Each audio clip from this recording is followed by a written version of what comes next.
Hey guys, so before we start this makeup tutorial, I want to prep my skin, and I'm going to be using a mask in order to prep my skin for this makeup. So the mask that I'm going to be using is the Joanna Marie Clear Collagen Peel-Off Masque.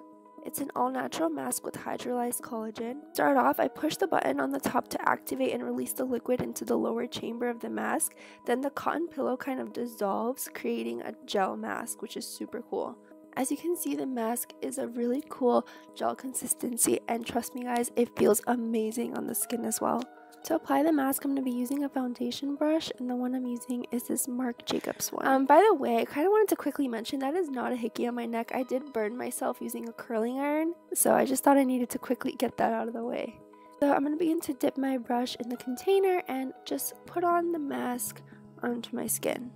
Mask felt so hydrating on my skin. What it's supposed to do is instantly firm, plump, and tighten your skin by strengthening the collagen synthesis. I personally like to use it as a makeup prep because it really smooths out my skin. It also removes redness and any impurities that can cause acne, so my skin tone looks more even and clear. So I'm going to leave the mask on for about 15 to 20 minutes, and I'm also going to take off my hoop earrings because they kept getting stuck onto the mask, which was getting annoying. So this is what the mask looks like. It's a very smooth consistency, and while I was waiting, I was kind of singing, thinking on Beyonce, whatever, don't judge me. As time goes by, the mask kind of begins to dry, as you guys can see.